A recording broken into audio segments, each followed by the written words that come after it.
বাড়ি থেকে আসার পরে অনেকগুলো কাপড় ধুইছি, ধুইতেই অসুস্থ হয়ে পড়লাম। তো আমিও জ্বর ঠান্ডায় ভুগতেছি কতদিন। তো ছোটো মেয়েটারও অনেক জ্বর ঠান্ডা, ওকে নিয়েও হসপিটাল দৌড়াদৌড়ি করলাম। তো আলহামদুলিল্লাহ জ্বর ভালো হয়েছে, কিন্তু ঠান্ডাটা এখনও সারেনি। আমারও প্রচুর ঠান্ডা। তো আজকে সকাল সকাল ঘুম থেকে উঠে দেখলাম কাপড় চোপড়গুলো এত এলোমেলো, আর দেখতে ভালো লাগছে না। তো ঘুম থেকে উঠে ফজরের নামাজ পড়েছি, পরে তারপরেই তো জামা কাপড়গুলো সবার ভাঁজ করে এক এক করে সবগুলা ডয়ার সুন্দর মতো ভাঁজ করে নিলাম। আসসালামু আলাইকুম গাইজ, দেশ এবং দেশের বাইরে যে যেখান থেকে ভিডিওটি দেখছেন বা দেখবেন, আশা করি সবাই ভালো আছেন, সুস্থ আছেন, পরিবার নিয়ে আলহামদুলিল্লাহ আমিও বেশ ভালো আছি। তো কাপড় চোপড়গুলো ভাঁজ করে সোপার কাভারটা উঠিয়ে নিলাম, কারণ ওই রুমের থেকে এই রুমে সোপাটা এনে রাখছি। তো ভাবলাম কাভারটা একটু ধুয়ে নিই। তো ওই রুমের কাভার দুইটাও ধুইতে হবে। তারপর এখানে জগ বোতলগুলো একটু মাজা পরিষ্কার করে পানি বুড়াই দিয়ে নিলাম। ফোটানো পানিগুলো আমি প্রতিদিনই ঘুম থেকে উঠে পাকের ঘরে যখন রান্নাবান্নার কাজে যাই তখন আর কি আগে জগ বোতলগুলো একটু মাজা পরিষ্কার করে পরে বুড়ায় রাখি। তো ওগুলো বুড়াইতে বুড়াইতে দেখা যায় একটু কুসুম গরম পানি করে এখন কাপড়গুলো ভিজিয়ে দিলাম, দিয়ে তারপরে তো রান্নাটা রেডি করে নিয়েছি। আজকে রান্না করব মুরগি ভুনা আর কাসকি মাছ চচ্চড়ি। তো দুইটাই তো একটু ডালও রান্না করে নিলাম। তো ডালটা বাগার দিয়ে এখন ধনিয়া পাতা দিয়ে নামিয়ে নিলাম। তো মুরগি আর মাছ যেহেতু ভুনা করব, তো সাথে একটু ডাল হলে ভালো হবে। তো এখন আর আমার প্রতিদিন ডাল রান্না করতে হয় না, কারণ আমার হাজব্যান্ড শুধু দুপুরবেলা ভাত খায়, রাতে আর সকালে রুটি খায়। এই কারণে আর ডাল রান্নাটার তেমন প্যারা নাই। তো প্রতিদিনই নিরামিষ রান্না করি, নিরামিষের সাথে একটু ডাল দেই আর কি। তো এমনি আর কি পাতলা ডাল রান্নাটা কমই হয়। তো রান্নার ফাঁকে আগে টেবিলটা পরিষ্কার করে রেখে গেলাম।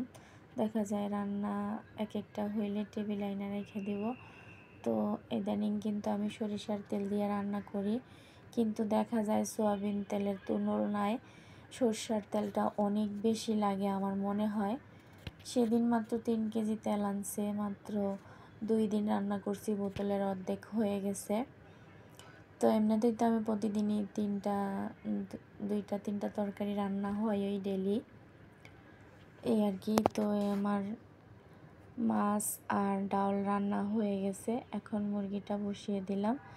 তো আমি তো সবসময় বাটা মশলাটাই দিয়ে রান্না করে থাকি। তো এখন বাটা মশলাটা কষানির ভিতরে দিয়ে দিলাম।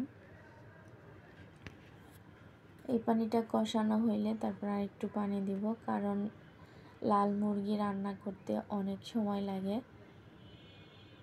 এটা আর কি গরুর মাংসের মতো সিদ্ধ করতে হয়। তো কষিয়ে আবার পানি দিয়ে এখন রান্নাটা শেষ করে জিরা দিয়ে নামিয়ে নিলাম। তো আমার ভাইয়ারা আপুরা, আমার মন অনেক বেশি খারাপ জানো তো। এই চ্যানেলটা আজকে 2 বছরের উপরে হয়েছে খুলছি, এখনও 1000 সাবস্ক্রাইবার পূরণ করতে পারি না। আজকে দেখি 10টা, কালকে দেখি আবার 8টা 7টা, এরকম করে কেন সাবস্ক্রাইবার বাড়ে আর কমে আমি বুঝি না। তো দেখো তোমাদের সাথে কথা বলতে বলতে কাপড়গুলো যে ভিজাইছিলাম, তো এখন এগুলো একটু ধুয়ে রোদে দিয়ে দিলাম। আর এদিকে তো দেখো রান্না করেছি, রান্নাটাও টেবিলে সুন্দর মতো সাজিয়ে নিয়েছি। তো কাপড় ধোয়ার পাশাপাশি রান্নাটাও করে নিলাম। আর আগেই বিছনাদারিগুলো সুন্দর মতো অফ ক্যামেরায় গুছিয়ে নিয়েছি। তো সবগুলা কাজ এখন হয়ে গেছে। তো ঘরগুলো ঝাড় নেওয়া হয়ে গেছে, এখন এক এক করে সবগুলা রুম মুছে নিচ্ছি। তো আমার কলিজার ভাইয়ারা আপুরা, আমার জন্য যদি তোমাদের একটু দয়া মায়া হয় তাহলে আমার চ্যানেলটা সাবস্ক্রাইব করে দিও, লাইক কমেন্ট শেয়ার করো, আমার পাশে থেকো। আর আমাকে ভালোবেসে যারা আমার পাশে আছো তাদেরকে অসংখ্য ধন্যবাদ আমার পাশে থাকার জন্য। তো রুমগুলো তো এলোমেলো করছি, তোমাদের কাছে কেমন লাগে অবশ্যই কমেন্টে জানাবে। আর আমি যখনই ঘর মুছি দেখা যায় সব কিছু জিনিসপত্র উল্টাপাল্টা করে তারপরে ঘর মুছি, না হয় আমার একদমই শান্তি লাগে না। আর আমার রুমগুলো তো ছোট ছোট জিনিস বেশি, তো আমার রুমগুলো মুছতে একটু সময় বেশিই লাগে আর কি। তো ভাড়া বাসায় থাকি ভাই, এরকম কষ্ট করাটাই স্বাভাবিক, কারণ ভাড়া বাসায় তেমন মন মতো থাকা যায় না। দেখা যায় ভাড়া মিললে বাসা মিলে না, বাসা মিললে ভাড়া মিলে না, এইরকম আর কি সমস্যা। তো সবগুলা ঘর মোছা হয়ে গেছে।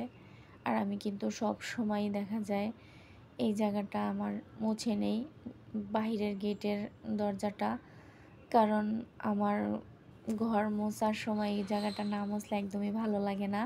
আর সবার রুমের সামনে একদম বিশ্রী সাদা হয়ে থাকে, তো এই জিনিসটা দেখতে আমার অনেক বেশি খারাপ লাগে। তো আমি এই কারণেই মুছে রাখি। তো আমার বাড়িওয়ালি যখন উপরে আসে তখন বলে আর কি যে এই রুমটা আর কি অনেক সুন্দর, রুমের দরজার সামনেটা একদম লাগে যে রুমের মতো পরিষ্কার। তো আমি পরিষ্কার করে রাখি আর কি। তো আমি কিন্তু পরিষ্কার করে কাজ করতে অনেক বেশি পছন্দ করি। তো আমার হাজব্যান্ডও মাঝে মাঝে অনেকের সাথে আমার প্রশংসা করে যে আমার বাসার যেগুলো থালা বাসন আছে এগুলা সব দেখা যায় রূপার মতো, মানে আমি মাইজা অনেক সুন্দর করে রাখি আর কি। তারপরে দেখো গা গোসল করে টোরে নামাজ কালাম পড়ে এখন আমরা সবাই খেতে বসে পড়েছি। তো খাওয়া দাওয়াটা করে নিলাম, নেওয়ার পরে ভাবতেছি তো একটু সুপার কাভারটা লাগিয়ে নেই। তো এই তো সুপার কাভারটা শুকিয়ে গেছে, এখন লাগিয়ে নিলাম। আর এই তো আমার রুমের ফাইনাল রূপটা। তারপরে তোমাদের ভাই আবার কল আনছে মেয়ের জন্য, আর আজকে আমার ছেলে সন্ধ্যার দিকে নুডলস রান্না করছে, দেখো অবস্থা। তো ভিডিওটা আজকের মতো এই পর্যন্ত, আল্লাহ হাফেজ।